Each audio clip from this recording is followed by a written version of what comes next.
Imagine finding out that your whole life you and everyone around you were drugged, and you've been offered an antidote.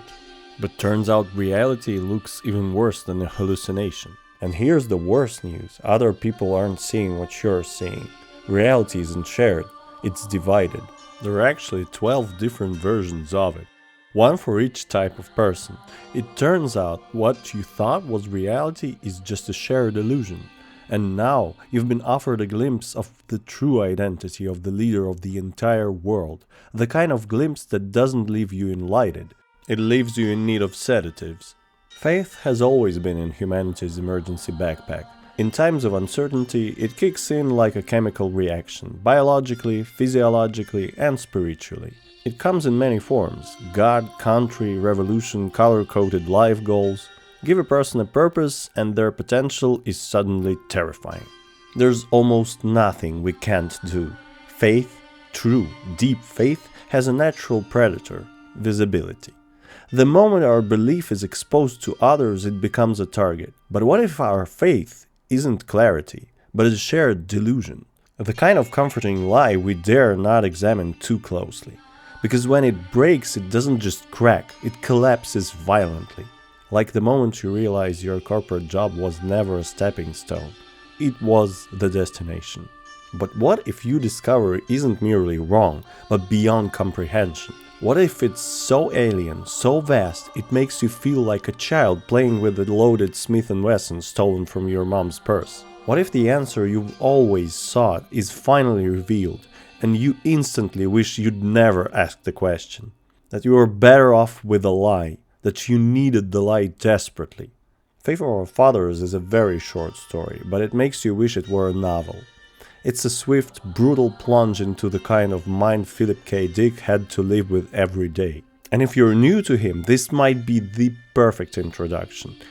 Yes, it's the same Philip K. Dick who wrote a story that inspired one of the best science fiction films ever made. But that's not even the most interesting thing about him. What's interesting is how he makes you doubt your own mind, and enjoy it immensely. This is the perfect example of high science fiction. With just a few precise strokes, your imagination will run wild. The hints of a future society, its implied recent history, its laws, its ways, its customs and traditions are dropped along the way. There's an eerie implication of some conspiracy taking place. Philip K. Dick's writing style is a bit like the world of Faith of Our Fathers, untrustworthy, jittery, and vaguely suspicious of itself. Reading him is akin to being followed. The prose stalks you through alleys of paranoia, sneaking up with half-finished thoughts and then slipping away before you can make proper sense of them. He writes in short, abrupt sentences, clipped and nervous, like a man trying to explain himself to a government official holding a clipboard with two armed guards towering behind him.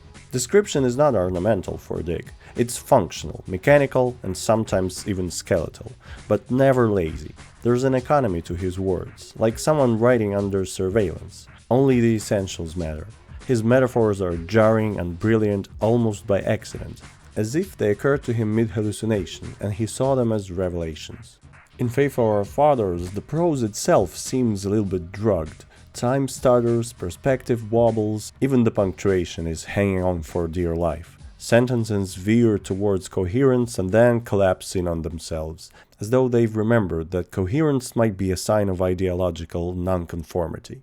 There's a kind of bureaucratic flatness to the way Dick delivers horror. Giant, truth-warping revelations arrive in a tone of a man reporting a low battery level. And rightly so. The best horror is delivered in broad daylight, unnoticed by most. The universe is a lie, mutters somebody, as one clerk states to another that they're out of printer ink. It's this contrast that makes the dread stick. Dick doesn't scream, he drops a nuke while filing a report. And it's this lack of panic that makes you start to panic. And it's already too late. His dialogue is often awkward, almost on purpose. Characters speak as if translating from a language they don't quite understand. But that's part of the trick. Dick was never trying to write believable people. He was trying to write implausible realities. And in that context, the stiltedness works. It becomes another symptom of the sickness. These aren't humans malfunctioning. It's the world itself stuttering, glitching, and looping like a corrupt playback. Even his errors, contradictions, and narrative dead ends serve as thematic reinforcement. It's not always clear if Dick is being sloppy or if he's illustrating. Yet again, the fragility of reality and the pointlessness of seeking solid ground in a world built on wrongful beliefs. You don't critique a paranoid man for mumbling. You try to figure out why he keeps glancing at the suddenly darkened skies. While most science fiction of his era sought to construct gleaming machines and logical futures, Dick was clawing at the walls of his own mind, digging into the meat of spiritual dislocation. He doesn't tell you how the machine works, that will ruin the magic. He tells you it doesn't work at all. Then he suggests it was never a machine in the first place. It was someone or something beyond our human imagination. Describing the plot of Faith with Our Fathers without spoiling it is like trying to diagram a fever dream during said fever. It begins in what appears to be a dystopia and then keeps correcting you for assuming you understood the word dystopia. There will be government workers, drugs, and something like a struggle, but none of these terms behave as they should. Everything feels slightly off, as if the entire story is set 3 degrees to the left of conscious reality. At its surface, the story tracks a man who begins to suspect that the world around him is not as it seems, which in Philip K. Dick's terms is the literary equivalent of saying a man begins to suspect that the ocean is wet. The protagonist is not a hero in any conventional sense. He is more of a damp sponge placed under unbearable pressure, absorbing state propaganda and spiritual dread in equal measure. His central talent is enduring unreality without immediately disintegrating. In Dick's world, that counts as resilience. The plot itself progresses not with clarity but with accumulation. Events don't unfold, they coagulate. The narrative isn't so much a sequence of actions as a sequence of revelations, each more destabilizing and disturbing than the last. In traditional story, arcs rise and fall like waves. Dick's arcs undulate like nausea, periodic, disorienting, and suspiciously moist. And yet, for all its absurdity and emotional vertigo, the story remains strangely precise with its emotional aim. Beneath the grotesque hallucinations and philosophical landmines lies the core of cold terror. The idea that perception has been hijacked, not by aliens or technology or some Bond villain with a monocle, but by the banal, the bureaucratic, the faithless ideology of a state that no longer governs, only manages with absence and cynicism of an elder god. The story doesn't end so much as occur. You come out the other side unsure what you just read, but positive it was important and profound. No explosions, no triumphant speeches, just the sound of fluorescent lights buzzing in an office where the walls start bleeding. So no worries, I won't spoil the plot. For Pete's sake, it's only 26 pages long. Not because I'm being kind, but because I want everyone who reads it to have their own unique understanding of it. Philip K. Dick doesn't write to be summarized. He writes to be confronted solo. And Faith of Our Fathers confronts you with the possibility that the most dangerous lies you see is the one you see with your eyes wide open. Sounds fun, right? The central message of Faith of Our Fathers is as subtle as a tranquilizer dart to the neck, which is fitting because tranquilizers, chemical, ideological, and metaphysical are exactly what the story is about. Philip K. Dick doesn't just question authority, he suspects it of being a hallucination maintained by state, sponsored medication. And worse yet, he suspects it of being real for a while. At its core, the story asks a deceptively simple question. What if the truth is too horrifying to bear, and instead of wrapping that idea in allegory or soft metaphor, Dick elects to slap you across the face with it, while murmuring something about neural interference and the illusion of conscious reality. We like to think truth is noble, cleansing, revealing. We have carved it into the granite of courts and campuses, but Dick points out a darker possibility that truth is not your friend. It is not here to set you free or help you own reality Judge Holden style. It is here to remind you that freedom was a comforting mistranslation, a happy misunderstanding on your part. In this story, faith becomes the final frontier of control. Not just religious faith, but faith in perception, in morality, in shared humanity. They are not immutable truths. They are flickering signals on a scrambled screen, liable to be rewritten if the dosage changes. When reality is this malleable, belief itself becomes dangerous, not because it's false, but because it can be turned against you.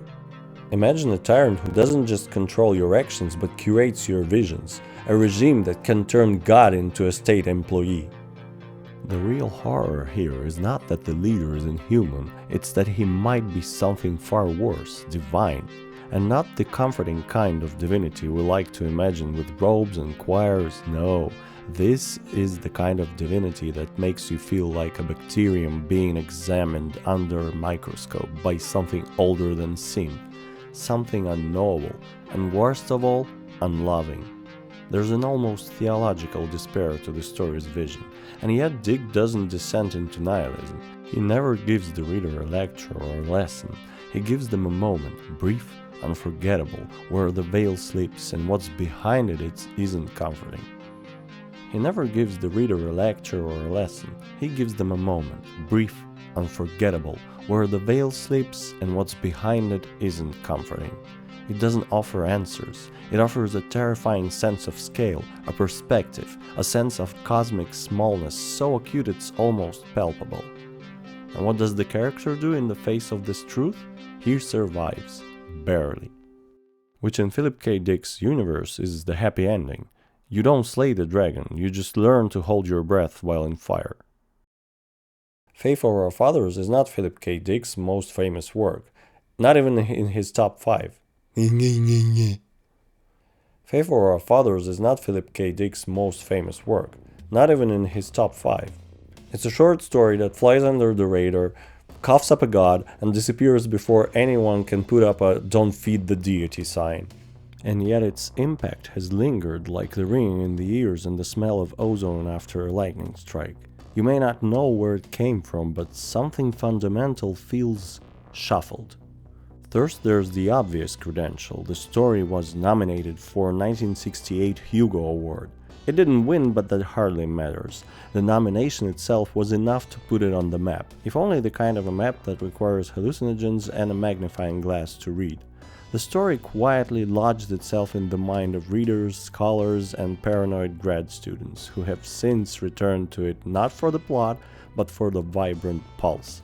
It doesn't tell you what's wrong with the world, it whispers that you're right to be afraid and that the dread is based. Even the most grounded minds took notice. Stanislav Lem, no stranger to epistemological unease himself, once described Dick's work as a vision of a world transformed into psychosis. And Faith of Our Fathers fits that mold like a wandering gaze fits a prophet. I suspect Lem meant it as both compliment and diagnosis. Meanwhile, Ursula K. Le Guin, the literary titan of ethical sci-fi, wrote in 1983, Philip K. Dick was our own homegrown Borges. He saw and wrote down what the rest of us were afraid to look at.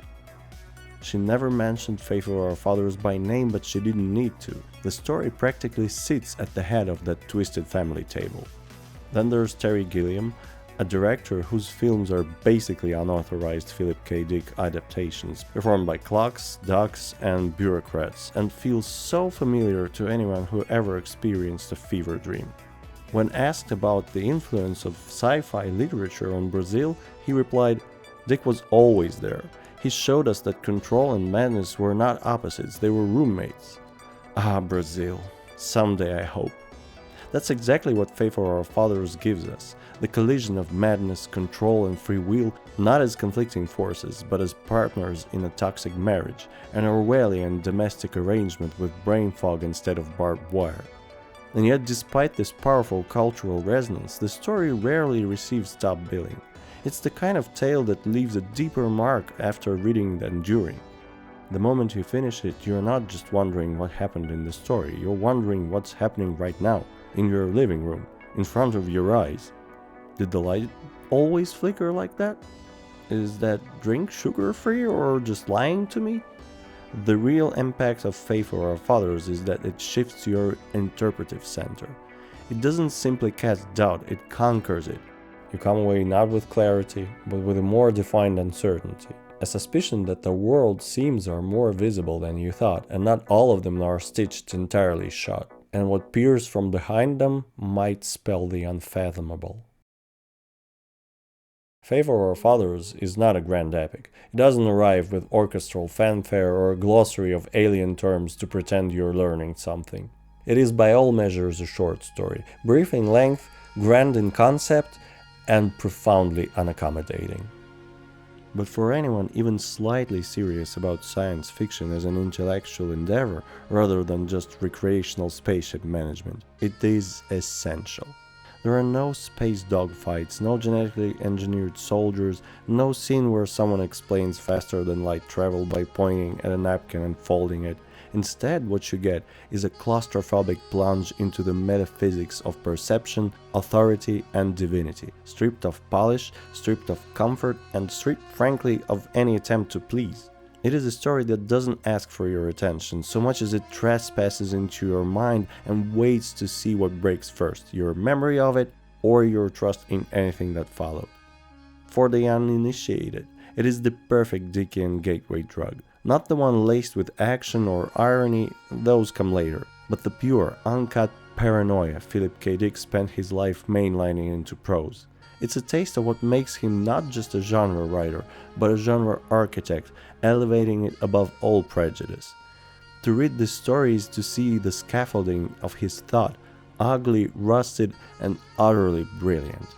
And for those who read the major works, Ubik, Do Androids Dream of Electric Sheep, A Scanner Darkly, but skipped this little mutant of a tale, well, you've missed quite something.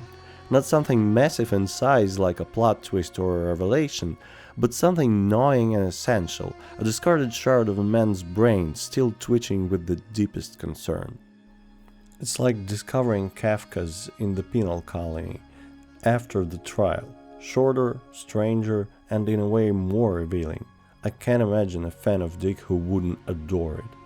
Read Faith of Our Fathers to be entertained, but also to be unsettled by the idea that only science fiction has the decency to explore that truth is not just elusive, it may be incompatible with our survival, and that even if you could see the things as they truly are, you wouldn't be able to or want to. You'd want the sweet drugs back. So read it, not because it's polished or popular or comfortable. Read it because it's a splinter from the deep core of speculative fiction. Read it because Philip K. Dick didn't just write science fiction, he wrote science fiction that bites. Just maybe keep a spare pair of underwear nearby, for literary reasons. As always, thank you very much for watching, and I see you breeze gusts next time.